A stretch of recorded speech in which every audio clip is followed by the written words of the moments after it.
ഞാനൊരു ടീനേജറാണ്. പറഞ്ഞതുപോലെ തന്നെ ക്ലാസ്സിലാണ് പഠിക്കുന്നത്? ഞാനിപ്പോ +2 പഠിക്കുന്നത്. സ്കൂളില് ഞാൻ കടുത്തുരുത്തി SKPS-ലാണ് പഠിക്കുന്നത്. അപ്പൊ ഞാൻ പറയുവാണെങ്കിൽ കൗമാരക്കാരുടെ ഇടയിൽ ഇത്രയും ആത്മഹത്യ നടക്കുന്നുണ്ട് നമുക്ക് അറിയാം. അപ്പോൾ ഇതിന് നമുക്ക് സൊസൈറ്റി അല്ലെങ്കിൽ പേരൻസ്, ഇപ്പം മാഡം ഇച്ചിരി നേരം മുന്നേ പറഞ്ഞു വിശ്വസിക്കുന്ന ഒരാളോട് സംസാരിക്കണം എന്ന്. വാട്ട് ഇഫ് വിശ്വസിക്കുന്ന ഒരാളില്ലെങ്കിൽ? ഇപ്പോൾ പേരൻസിൻ്റെ പാർട്ട് നോക്കുമ്പോൾ പേരൻസ് പറയും എനിക്ക് എൻ്റെ കുട്ടീനെ നന്നായിട്ട് അറിയാം, അവൾ അങ്ങനെ ചെയ്യില്ല, അല്ലെങ്കിൽ അവൾ എന്നേക്കാൾ മുകളിൽ വേറെ ആർക്കും അറിയില്ല എന്ന് ഒരു പേരൻറ്റ് പറയും. പക്ഷേ ഈ പേരൻസ് ചിന്തിക്കുന്ന പോലെയല്ല. ഓരോ കുട്ടികളും എന്തിലൂടെയാണ് കടന്നു പോകുന്നതെന്ന് അത് മനസ്സിലാക്കാൻ അറിയുന്നില്ല പലപ്പോഴും. ഞാൻ ഈ കാര്യത്തിൽ വളരെ ലക്കിയാണ്. എനിക്ക് നല്ല പേരൻസിനെയാണ് കിട്ടിയിരിക്കുന്നത്. അതുകൊണ്ട് എനിക്ക് എന്തും ഷെയർ ചെയ്യാനുള്ള ഒരു സ്പേസ് അവർ തന്നിട്ടുണ്ട്. പല ഫാമിലീസിലും ഒരു സ്പേസ് കൊടുക്കാത്തത്, ലൈക്ക് ഈ പേരൻസ് അപ്രോച്ചബിൾ അല്ലാത്തൊരു സിറ്റുവേഷൻ. അല്ലെങ്കിൽ ഇപ്പോൾ സ്കൂളിലൊക്കെ ആണെങ്കിലും ഇപ്പോൾ NEP 2020 എന്ന് പറഞ്ഞ കൗൺസിലേഴ്സൊക്കെ മസ്റ്റായിട്ടും സ്കൂളിലൊക്കെ വെച്ചിട്ടുണ്ട്. പക്ഷെ അത് എത്രത്തോളം എഫക്റ്റീവ് ആണെന്ന് എനിക്ക് അറിയത്തില്ല. കാരണം കൗൺസിലേഴ്സ് അവരുടെ പോസ്റ്റിൽ വേണ്ടിയിട്ട് ഇരിക്കുന്നു. പക്ഷേ ഞാൻ പറയുവാണെങ്കിൽ ഒരു മാൻഡേറ്ററി കൗൺസിലിംഗ് എപ്പോഴും വെക്കണം. കാരണം പലരും എനിക്കിങ്ങനെ ഫീൽ ചെയ്യുന്നു എന്ന് പുറത്ത് വന്ന് പറയാൻ തയ്യാറാവുന്നില്ല. എന്നാലല്ലേ കൗൺസിലിങ്ങിന് പോകാൻ പറ്റത്തുള്ളൂ. അപ്പോൾ ഒരു മാൻഡേറ്ററി കൗൺസിലിംഗ് ഓരോ കുട്ടികൾക്കും കൊടുക്കുകയാണെങ്കിൽ അവർക്ക് നല്ല മാറ്റം ഉണ്ടാവും. അത് നമുക്കിത് ഒരുപാട് പ്രിവെൻറ്റ് ചെയ്യാൻ സഹായിക്കും എന്നാണ് എനിക്ക് പറയാനുള്ളത്. കൂട്ടുകാരികൾക്കിടയിലൊക്കെ നല്ല ടെൻഷൻ ഉണ്ടോ മോളെ? ഉറപ്പായിട്ടും. അത് ഇപ്പോൾ ഇവർ പറഞ്ഞതുപോലെ തന്നെ ഇതൊരു കോമ്പറ്റേറ്റീവ് വേൾഡ് ആയതുകൊണ്ട് തന്നെ എക്സാംസിനൊക്കെ ഭയങ്കര ഇമ്പോർട്ടൻസ് ആണ്. ഇപ്പോൾ ഒരു കോമ്പറ്റേറ്റീവ് എക്സാം പാസ്സാവില്ല. ഇപ്പോൾ കഴിഞ്ഞ വർഷമാണെങ്കിൽ +2 എക്സാമിൻ്റെ രാവിലെയാണ് ഒരു കുട്ടി ആത്മഹത്യ ചെയ്തത്.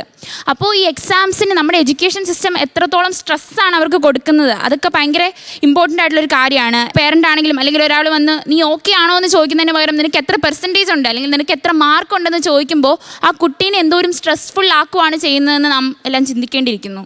പറഞ്ഞ പോലെയുള്ള ടെൻഷനൊക്കെ ഉള്ള അനുഭവിക്കുക, ടെൻഷൻ കൂട്ടുന്നേ ഉള്ളൂ പല സ്കൂളുകളും. അപ്പോൾ ചില സ്കൂളുകളൊക്കെ മിലിറ്ററി ക്യാമ്പാ, പിള്ളേരെ തടങ്കലിലാക്കി അടുത്ത രാജ്യത്തോട് യുദ്ധത്തിന് പ്രേരിപ്പിക്കുന്ന പോലെ. അല്ല, സബ്ജക്റ്റിന് മാത്രമേ A+ വേണ്ട ഒരു കാലഘട്ടമാണ്.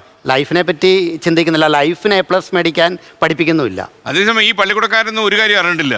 ഇപ്പോൾ എൻ്റെ ഉൾപ്പെടെയുള്ള കമ്പനികളിലൊന്നും 10ാം ക്ലാസ്സിലെ പരീക്ഷയുടെ മാർക്കോ അല്ലെങ്കിൽ ഡിഗ്രിക്ക് എന്താ മാർക്ക് കിട്ടിയെന്ന് ചോദിച്ച് ജോലി കൊടുക്കത്തേയില്ല. അവരുടെ സ്മാർട്ട്നെസ് പരീക്ഷിക്കാൻ നമുക്ക് വേറെ വഴിയുണ്ട്. അവർ ചില സ്ഥലത്തേക്ക് തുറന്നു വിട്ട് നമ്മൾ വേറെ മുറിയിൽ നിന്ന് ക്യാമറയിലൂടെ കണ്ടുകൊണ്ടിരിക്കുക അവരെന്തൊക്കെ ചെയ്യുന്നത് ജീവിതമാണ്. അല്ലാതെ ഇപ്പോഴും ആൾക്കാർ വിചാരിക്കുന്നത് വന്നവിടെ ബുക്ക് എടുക്ക്, SLC ബുക്ക് എടുക്ക്, അതിനകത്ത് എങ്ങനെ ഇരിക്കുന്നു, അങ്ങനെ ഒരു പരിപാടിയില്ല. ഇപ്പം മിക്ക കമ്പനികളതൊക്കെ വിട്ടു. പറഞ്ഞോളൂ. മോള് പറഞ്ഞതുപോലെ കൗമാരപ്രായത്തിൽ കുട്ടികളുടെ ഇടയിലുള്ള ആത്മഹത്യക്ക് മറ്റുള്ള സുഹൃത്തുക്കൾ പറഞ്ഞ പോലെ സാമ്പത്തിക പ്രശ്നങ്ങളൊന്നുമല്ല. പണ്ട് ഒരു വീട്ടിൽ 10-12 പിള്ളേരുണ്ടായിരുന്നു. അപ്പോൾ അവരുടെ കാര്യം കാരണന്മാരത്ര കൂടുതൽ ശ്രദ്ധിച്ച് നോക്കാറില്ല. പക്ഷേ ഇപ്പോൾ 1 അല്ലെങ്കിൽ 2 കുട്ടികളുള്ളപ്പോൾ അണുകുടുംബങ്ങളിൽ വളരെ ലാളിച്ച് അവരുടെ ആഗ്രഹങ്ങളെല്ലാം സാധിച്ച് കൊണ്ട് പോകുന്ന ഒരു കുടുംബമാണുള്ളത്. അപ്പോൾ അതിൽ എന്തെങ്കിലും ഒരു വ്യത്യാസം, ഒരു ഭംഗം വന്നു കഴിഞ്ഞാൽ അവർക്ക് വളരെ നിരാശയായി. പണ്ട് അങ്ങനെയല്ലായിരുന്നു. പണ്ട് അവരുടെ കാര്യങ്ങൾ അവർ തന്നെ സോൾവ് ചെയ്യാനായിട്ടുള്ള ഒരു കപ്പാസിറ്റി അവർ തന്നെ ആർജിച്ചെടുക്കുന്ന ഒരു സിറ്റുവേഷനായിരുന്നു. ഇന്നിപ്പോൾ ഞാൻ പറയാം, കഴിഞ്ഞ ദിവസം എൻ്റെ ഒരു സുഹൃത്തിൻ്റെ വീട്ടിൽ ഞാൻ ചെന്നു. വിദേശത്തു നിന്ന് വന്ന് ഒരു 45 ലക്ഷം രൂപയുടെ ഒരു കാറ് ഒക്കെ വാങ്ങി വളരെ സമ്പന്നമായിട്ട് ജീവിക്കുന്ന ഒരു കുടുംബം. അദ്ദേഹം താഴെ കാറ് ഒക്കെ കഴുകിക്കൊണ്ടിരുന്നപ്പോൾ മുകളിൽ 2ാം നിലയിൽ നിന്ന് അദ്ദേഹത്തിൻ്റെ മോൻ എനിക്ക് ഒരു ആഡംബര ബൈക്ക് വാങ്ങണം, ഒരു 3-4 ലക്ഷം രൂപയുടെ ബൈക്ക്. പിള്ളേർ പോകുന്ന ബൈക്കൊക്കെ സാറിന് അറിയാമല്ലോ, നമ്മൾ ആ ബൈക്ക് കണ്ടാൽ തന്നെ പേടിയാവും. അപ്പോൾ അത് നിനക്കിപ്പോൾ വാങ്ങിത്തരില്ല എന്ന് പറഞ്ഞപ്പോൾ ആ മുകളിൽ നിന്ന് ഒരാഴ്ച മുമ്പ് എൻ്റെ കണ്ണുകൊണ്ട് കണ്ടതാണ്. മുകളിൽ നിന്നൊരു പൂച്ചട്ടി എടുത്ത് ആ കാറിൻ്റെ ബോണറ്റിലോട്ട് വലിച്ചെറിഞ്ഞ് ആ കാർ മുഴുവൻ തകർക്കുന്ന ഒരു അന്തരീക്ഷം. അപ്പോൾ ഒന്നും സഹിക്കാനായിട്ട് ഇപ്പോഴത്തെ കുട്ടികൾ തയ്യാറല്ല. അപ്പോൾ ഞാൻ പറയുന്നത്, അതിനൊരു സൊല്യൂഷൻ എന്ന് പറയുന്നത് കുട്ടികൾ അവരുടെ വിഷയങ്ങൾ തന്നെ സോൾവ് ചെയ്യാനായിട്ടുള്ള ഒരു എഡ്യൂക്കേഷൻ അവർക്ക് കൊടുക്കണം. പണ്ട് എഡ്യൂക്കേഷൻ കൊടുക്കാതെ തന്നെ അവർ സോൾവ് ചെയ്യുമായിരുന്നു. അപ്പോൾ അവർക്കുള്ള പ്രശ്നങ്ങൾ അവർക്ക് സോൾവ് ചെയ്യും. നിസ്സാര കാര്യത്തിന് അവർ വയലൻ്റ് ആവുക.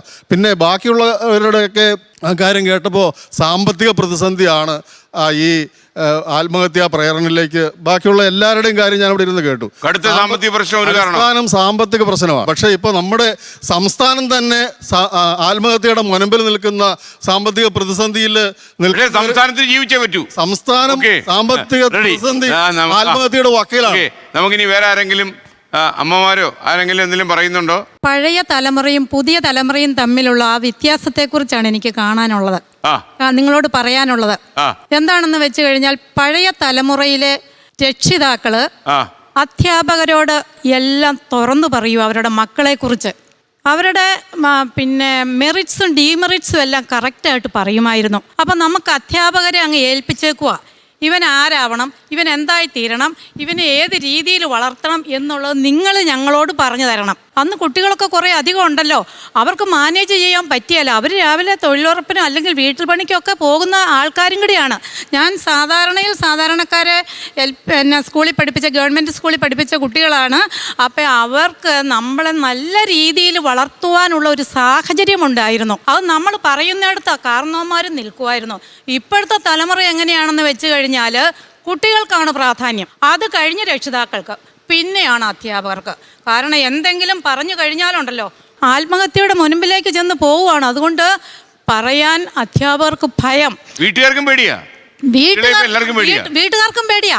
കാരണം എന്താണെന്ന് വെച്ച് കഴിഞ്ഞാൽ ആകെ 1-2 ഉള്ളല്ലോ. അപ്പൊ അങ്ങനെ വരുമ്പോൾ എന്തായി തിരിപ്പ വീടുകളിലേക്ക് അറ്റ്മോസ്ഫിയർ മാറി. അതെ. ആ വീട്ടിലെ പണ്ട് ഗ്രഹനാഥൻ ഏറ്റവും പ്രായമുള്ള ആളല്ലായിരുന്നു. അതെ. ഇപ്പൊ 3 മാസം പ്രായമുള്ള കുഞ്ഞാ ഗ്രഹനാഥ. കാര്യം കുഞ്ഞുറങ്ങുമ്പോ എല്ലാരും ഉറങ്ങും, അതെ. കുഞ്ഞുണരുമ്പോ എല്ലാരും ഉണർന്നെണീക്കും.